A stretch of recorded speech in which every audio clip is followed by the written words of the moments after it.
Hello we are live now. मैं कृष्ण दत्त आपका एक बार फिर से स्वागत करता हूं आपके अपने प्लेटफॉर्म पर। जैसा कि आप सभी को पता होगा, हमारी डीपीपी की सीरीज महत्वपूर्ण क्वेश्चनों की सीरीज चल रही थी। आप अपनी तैयारी को एकदम बेहतरीन तरीके से अंतिम रूप दे रहे होंगे और आप इन डीपीपी को सॉल्व करते वक्त एक बात का ध्यान रखा करो कि आपको ये देखना है कि किन क्वेश्चनों में हम किस प्रकार से मेथड अडॉप्ट करना है और किस क्वेश्चन को मतलब हम सोच हमारी कहाँ तक किस क्वेश्चन को सॉल्व करने में जाती है। तो आप विशेष ध्यान दें इन चीजों का।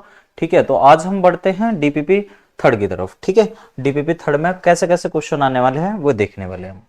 चलो, पहला क्वेश्चन देखो ध्यानपूर्वक। क्वेश्चन पढ़ो, क्वेश्चन बहुत ध्यान से पढ़ना है। एक प्रतिरोध थर्मामीटर के प्रतिरोध का मान 10 डिग्री सेल्सियस और 100 डिग्री सेल्सियस पर इतने ओम है, यानी कि रेजिस्टेंस और टेम्परेचर का रिलेशन दे रखा, इसमें देखना है।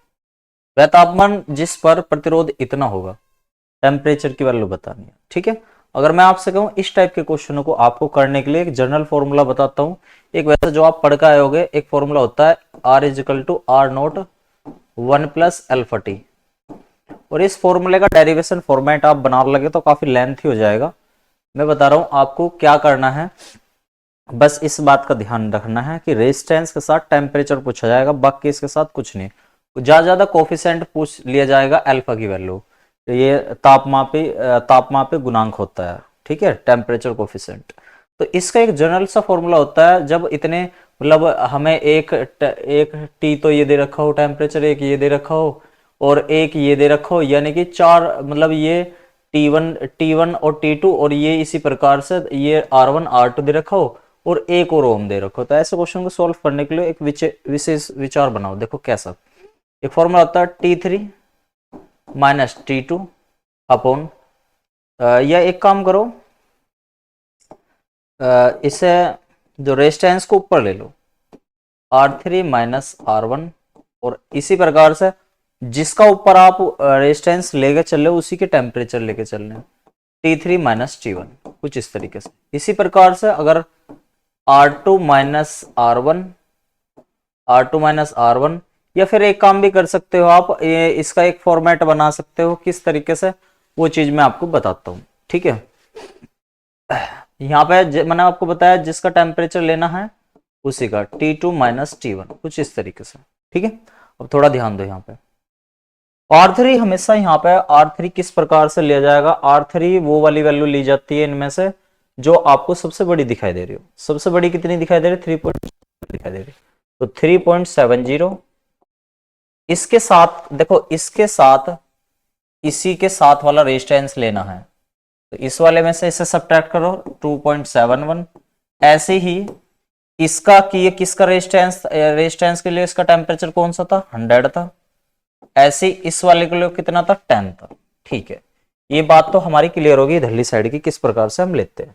यानी कि जिसका रेजिस्टेंस लिया, जो पहला टर्म्स दे रखी थी एक साइड में वे वाली रखनी है। अब इधरली साइड में कौन सी टर्म्स रखा है, इधर R2 किसको मानना भाई, यहाँ तो R3 हमने इसे मान लिया था, R1 इसे जो दे रखी थी, लेकिन यहाँ पे R2 उन्हें इजिकल टू कॉन्स्टेंट होता है। तो एक बात ध्यान रखो, ये R2 का काम अब की बार यही बड़े वाला ही करेगा, 3.70, और माइनस के जिसका ये दे रखा है R1 का काम वो करेगा 3.26, और इन्हीं की टेम्परेचर नीचे, इसका टेम्परेचर इस वाले का टेम्परेचर कितना था, 100 था, और इस वाले का टेम्परेचर ही वो पूछ रहा है।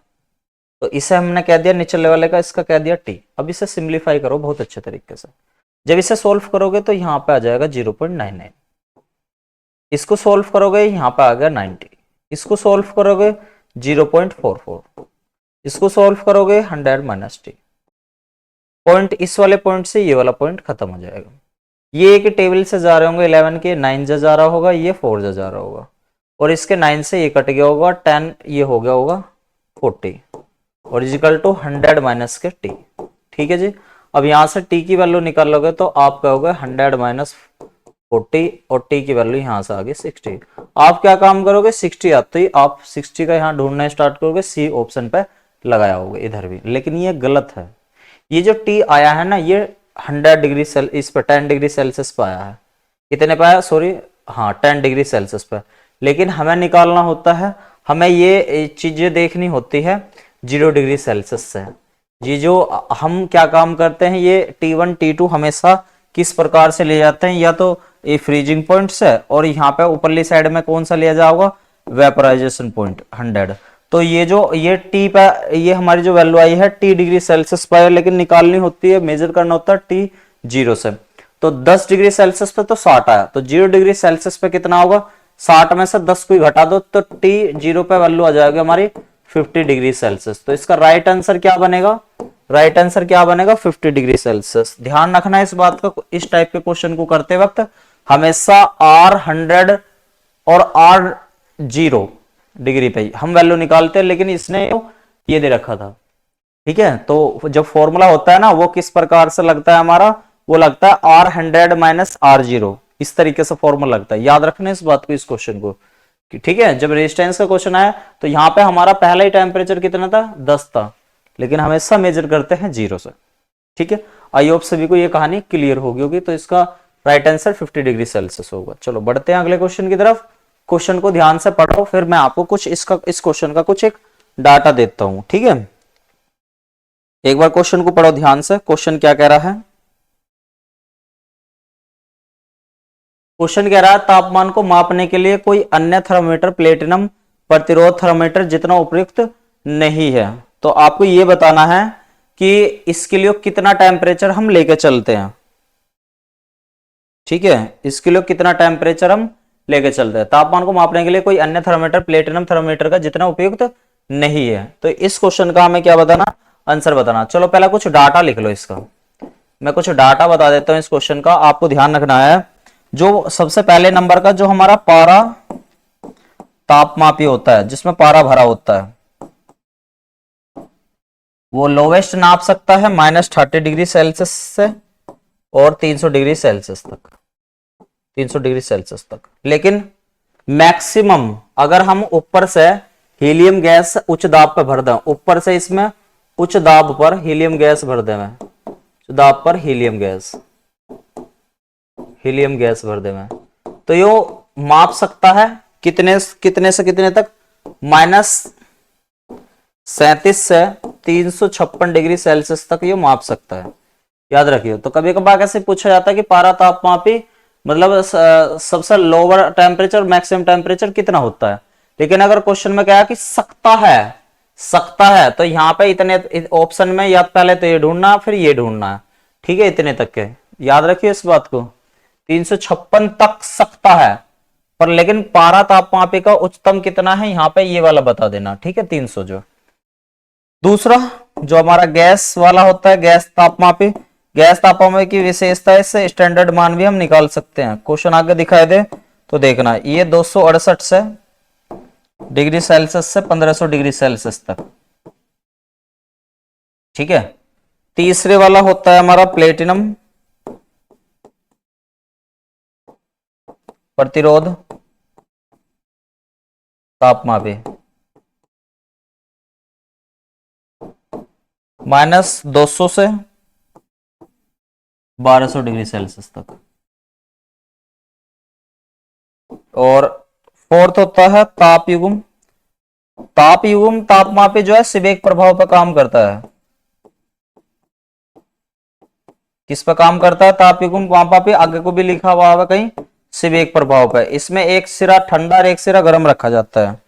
तो ये करता है -200 से 1600 डिग्री सेल्सियस तक। पांचवा विकिरण तापमापी,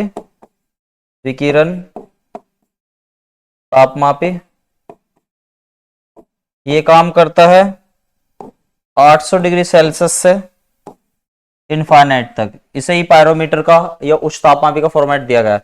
तो इसमें से एक तो ये इंपॉर्टेंट है और एक ये प्लेटिनम वाला, ये ज्यादा टेम्परेचर पर पूछता है और ये प्रभाव इसका ये पूछता है किस पे काम करता है।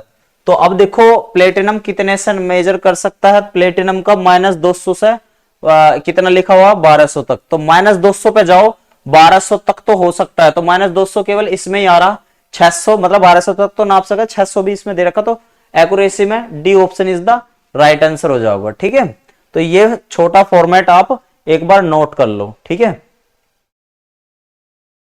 ठीक है, चलो बढ़ते हैं नेक्स्ट।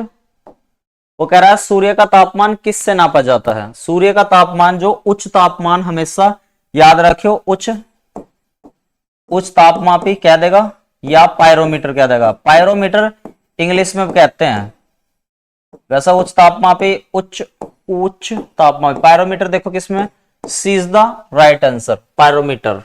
ठीक है, चलो बढ़ते हैं नेक्स्ट क्वेश्चन की तरफ। नेक्स्ट क्वेश्चन क्या कह रहा है? नेक्स्ट क्वेश्चन देखो, ताप विद्युत तापमानी आधारित है, थर्मोडायनामिक। तो इसमें क्या होता है, कुछ इस तरीके की होती है, एक सिरा पर लोअर आइस होती है और एक सिरा मतलब कैसा, एक सिरा तो हमारा कोल्ड होता है, एक सिरा हमारा हॉट होता है ना। और इसमें बिस्मिथ की इस तरीके से ये है, बिस्मिथ की होती है। ठीक है, ये तो ये किस इफेक्ट पर काम करता है? ताप एवं तापमापी सीबेक प्रभाव पे। तो राइट आंसर इसका B is the right answer, Seebeck प्रभाव पे। ठीक है, चलो आगे बढ़ो। कम टेम्परेचर वाली चीज को, किसी भी घटना को, तो याद रखियो लो टेम्परेचर के लिए हम यूज करेंगे क्रायोजेनिक्स।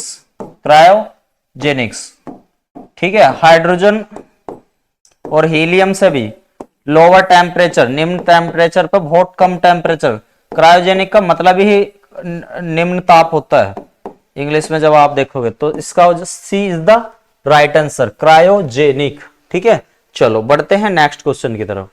वो कह रहा प्लेटिनम प्रतिरोध तापमापी में स्टैम्प करेक्शन किसका प्रयोग द्वारा समाप्त किया जाता है? तो प्लेटिनम कुछ इस तरीके से होता है, इसमें एक पॉइंट ये, तो बीच में ना कुछ लैड टाइप की होती है, एक प्लेट ये वाली। तो ये वाली जो है ना, ये वाले नंबर की पहली, दूसरी, मतलब ये पहली, ये दूसरी, ये तीसरी, ये चौथी। तो दूसरी तीसरी जो है ना, ये मतलब कंपनसेटिंग प्लेट का काम करती है, कंपनसेटिंग लीड का, यानी कि इसे बोलते हैं क्षति पूर्ति लीड का काम करती है। ठीक है, ये जो बीच में गई हुई है प्लेटिनम के लिए। ठीक है, और ये किस काम में आते हैं? स्टैम्प करेक्शन में। किस में आती है? स्टैम्प करेक्शन में। स्टैम्प लग रही है ऐसा समझ के चलो यहाँ पे, तो ये आओगे कंपनसेटिंग लीड में। ठीक है, कंपनसेटिंग लीड में। ठीक है, आई होप समझ में आ गया होगा। चलते हैं अगले क्वेश्चन की तरफ। क्वेश्चन नंबर 7, ध्यान से पढ़ो। क्वेश्चन नंबर 7 क्या कहना चाह रहा है? वो कह रहा है प्रयोगशाला में किसका उपयोग करके निरपेक्ष मान, स्टैंडर्ड टेम्परेचर, मैंने आपको बताया था जब भी कभी स्टैंडर्ड टेम्परेचर आ जा तो वहां पे, ठीक है, तो दोबारा से कर सकते हैं fix volume helium gas thermometer का प्रयोग करके, हीलियम गैस थर्मोमीटर का प्रयोग करके। किसका? ये स्ट्रेट फॉरवर्ड क्वेश्चन था, तो इसका C is the right answer, C is the right answer. ठीक है, यानी कि दोबारा से प्राप्त कर सकते हैं इस टेम्परेचर को। चलो आगे बढ़ते हैं। क्वेश्चन नंबर 8, थर्मोमीटर का एक गुण यह है कि इसकी ताप क्षमता कम होनी चाहिए। ठीक है, देखो भाई थर्मोमीटर का कौन सा गुण है कि अपने अंदर इसमें ताप कम होना चाहिए। ताप क्षमता कैसे होनी चाहिए? ताप क्षमता कैसे होनी चाहिए? कम होनी चाहिए। तो यदि P एक पारा थर्मामीटर है, ठीक है, ये बात क्लियर है। और दूसरा P जो है कैसा है हमारे पास? पारा थर्मामीटर। और आगे Q प्रतिरोध थर्मामीटर।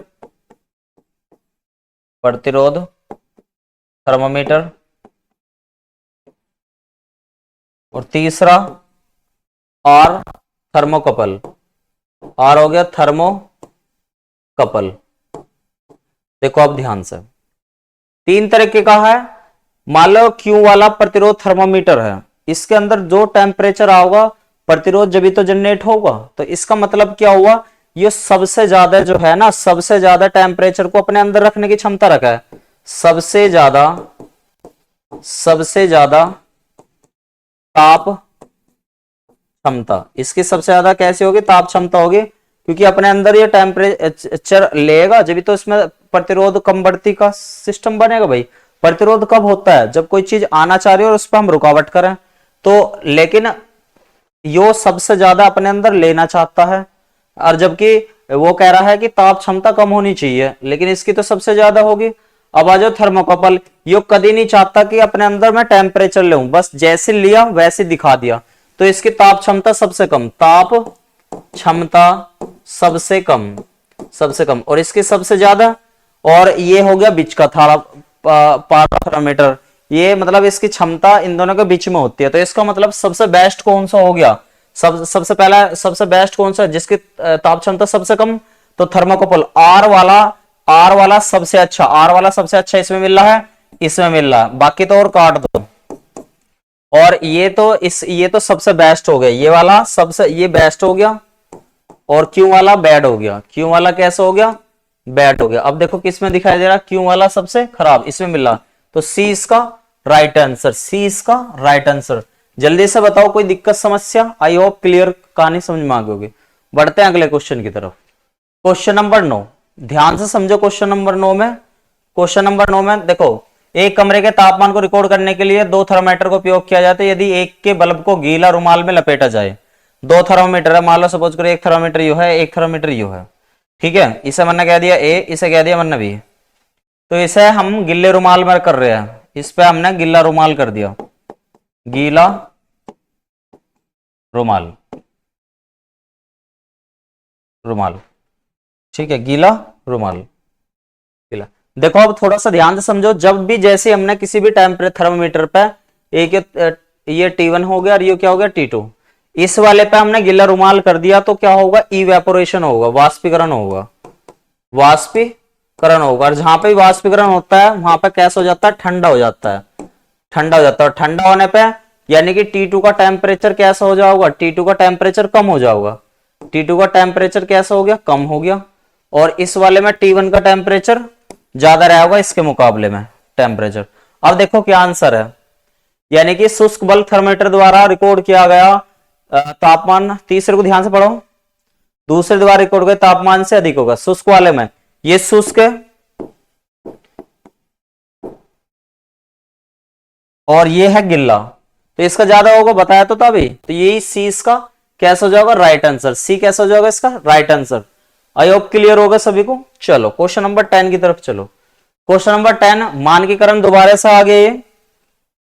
जब भी तापमान का स्टैंडर्डाइजेशन दोबारा से 0 पे लाना हो जल्दी से, तो एक ही थर्मोमीटर यूज करते हैं, गैस आयतन थर्मोमीटर, यानी कि gas thermometer. D is the right answer. जल्दी जल्दी से बताओ, किसी को कोई दिक्कत समस्या, आई होप किसी को कोई दिक्कत समस्या नहीं होगी।